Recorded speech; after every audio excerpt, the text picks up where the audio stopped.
Hello everyone, this little robot here is called Kim. I'm going to let Kim tell you all about what it is to be a bot. Hi, I am Kim, and this lazy human is Tony Veale. I'm going to briefly speak about Twitter bots and a new book on bots that Veale and his co-author Mike Cook have just published with MIT Press. First, let's define what we mean by a Twitter bot. To begin, let's agree on what a robot is. A robot is a physical automaton like me. It can be programmed to perform actions in the real world. I myself am a French consumer-grade robot from SoftBank called Baron. Called a now robot.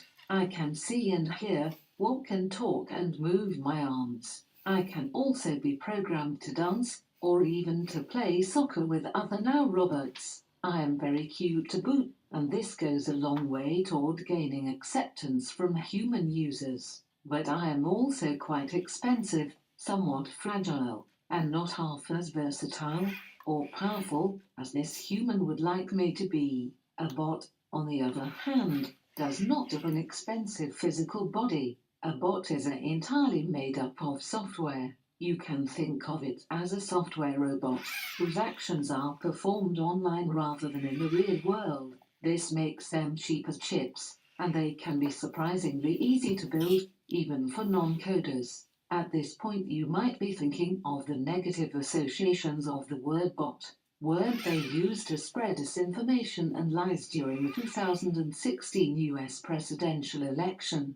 Well, yes, that's true. Software systems do not have to be complex to be dangerous, or to cause problems for others on social media. And in a sense, computer viruses are also bots. Simple autonomous systems that spread their nasty payloads far and wide across the web.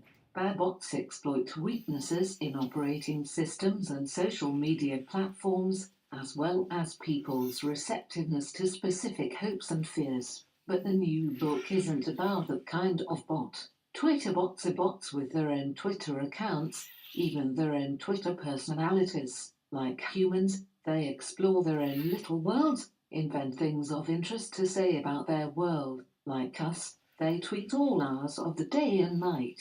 They are whimsical and imaginative, playful and surprising, even to their creators. That's the point. Bad bots work in concert to form an echo chamber for a malicious kind of viral content. They repeat what their makers tell them to repeat, and that is why they are trusted to stay on message. But playful Twitter bots do not stay on message in quite the same way. Even when highly constrained, they often find ways of thwarting our expectations. This new book is all about this creative kind of bot. It presents the history of Twitter and Twitter bots, and introduces you to the fascinating people who make up the Twitter bot community. Some of those people have built great free tools that make it easy for you to build creative bots of your own design. The book will show you how good bots start with a simple idea. Clever ideas don't need to be complex to be thought-provoking. Maybe you want to make fun of a political slogan or an advertising campaign, or a trendy way of speaking, or a common spelling mistake that is driving you mad. You can build a bot for that, maybe in an afternoon. Generally speaking, a simple bot is only as good as the idea that supports it. Good ideas equals good bots. Conversely, complex bots are only as good as the data that supports them. The bigger and more diverse the data set, the more a complex bot can do with it, to reveal to us the surprising edges of the world implicit in the data. So you can think of a Twitter bot as a tourist, one that moves about and reports back from the world that humans have created for it to explore. This book describes how you can build your own worlds for your own bots to explore.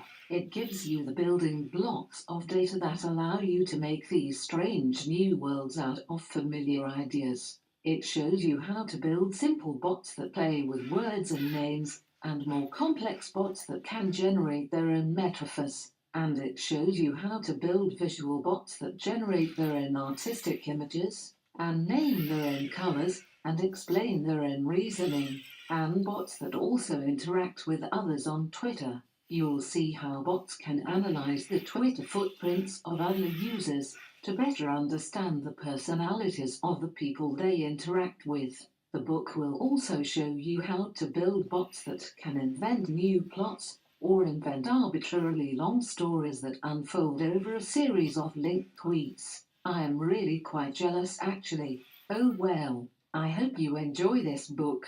Whether you are an expert coder or a new arrival to the world of computer programming, no matter your skill level, there is a Twitter bot that suits you and your tastes. Veale and Cook's philosophy in this book is go make something that makes something. So, go on, make something that makes something. Thank you, Kim. That really was very good. Thanks, everyone.